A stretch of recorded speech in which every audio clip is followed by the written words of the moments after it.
Thanks, Tom. So, as you all know, the world is going to end on the 21st of December, which is good news for at least 2 Today FM hosts. We know the world is ending because of a prediction from the Mayans, a group of lazy South Americans who gave us nothing but chocolate. They were like the Swiss, basically, but with more human sacrifices.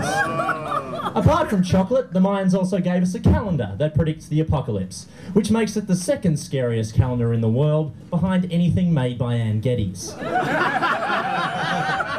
Now, there are people who genuinely trust the Mayans and their calendar, even though this ancient civilization was smart enough to invent chocolate and calendars, but never thought about putting the two of them together in a countdown to Christmas.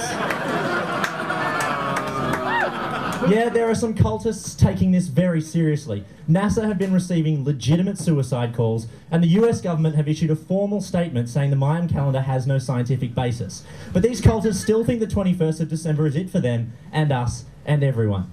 So here's a speech I imagine will be delivered by the leader of the modern Mayan cult to his followers on the morning of the 22nd of December, 2012.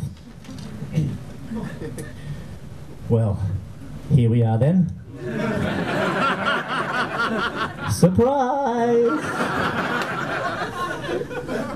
First, of course, we mourn those most dedicated of the apocalypse and the afterlife it promised. At 11:59 p.m. last night, Phil, Janine and Pedro all took their own lives. Pedro, we all laughed when you said, "See you guys in a minute." He was such a joker. Next, we all said some things at last night's apocalypse party I'm pretty sure we regret.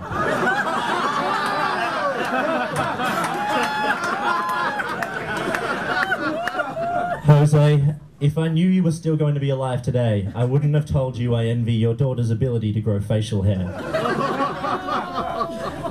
Now, we all gave away everything we owned to fund that rather extravagant end-of-the-world shindig last night. I know we all felt very liberated ridding ourselves of all our material wealth and possessions. But in the cold light of day, burning all our money, clothes and cars does feel a tad hasty. At least everyone who ate the diamond-encrusted caviar should be able to survive a few weeks trading in your feces at any open-minded cash converters. People often ask, what would you do if it was your last night on Earth? We certainly found out last night, didn't we? For Janet, my lovely wife, it was adultery.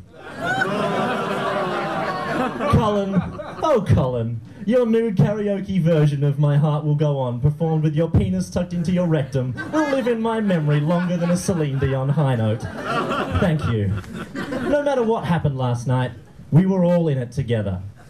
Except for you, Steve. Steve, as you will have seen, spent all our last night on Earth party telling us the world wasn't going to end and taking lots of photos. Steve, I'd like to take this opportunity to remind you of the modern Mayan social media policy and request that you remove the Facebook album Naked Mayan Morons. You're a real dick, Steve, you know that? I know I said it to you last night, but I'm saying it to you again. You're a dick. Steve, you're a real dick. Many of you stood here with me the day after Y2K.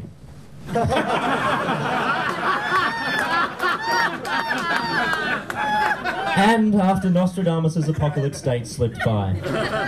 Some of you even stood here with me on the day Psy's Gangnam Style made a worldwide singles chart, meaning people were actually buying the song to listen to, at home, and at work, and maybe when they went for a run.